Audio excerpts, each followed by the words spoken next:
Are you tired of fighting with poor garden soil? Or perhaps you live in a temporary situation where you don't want to invest in building a raised bed.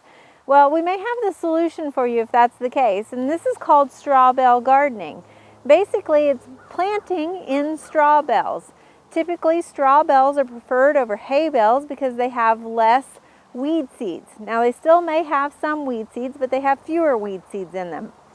You can see here we have 8 straw bales, and you want to place them up on end so the twine is actually going around the bale, and what traditionally would be the long side of the straw bale is actually going to be our top side.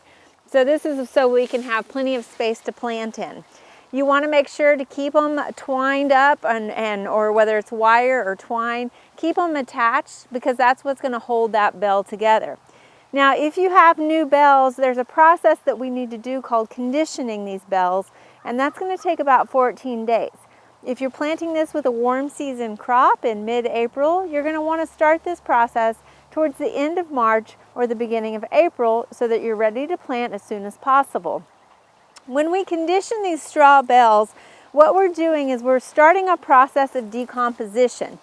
You can see straw bales are made of a lot of straw and carbon material, and basically if we don't condition them prior to planting, any fertilizer or nutrients that we add to this, the microbes are going to tie it up immediately and not make it available for our plants.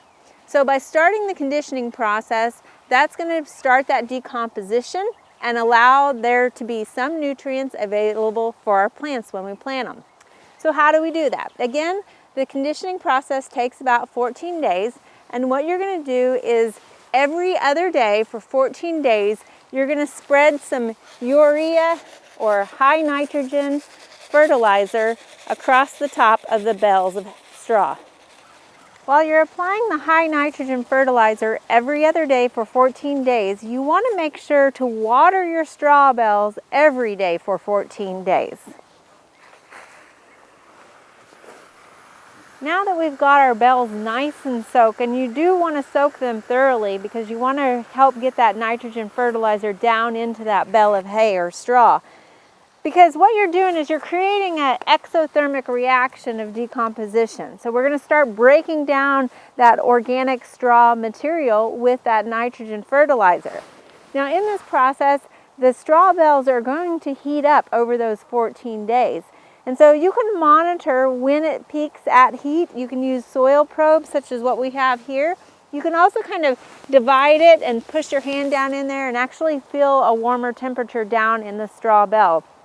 It will peak in the 14 days, and then usually around the 14th day it'll start cooling off.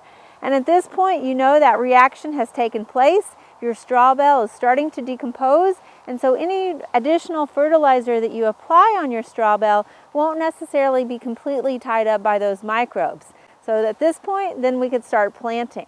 So for now, we've got our straw bales started, and we'll come back and water them every day for 14 days, and we'll fertilize them every other day for 14 days. For more information on how to start a straw bale garden or what you can plant in one, check out this fact sheet. We hope you enjoyed this video. It's part of our Oklahoma Gardening YouTube channel. You can also find even more videos on our OK Gardening Classics YouTube channel. And join us on social media for great gardening tips, photos, and discussion.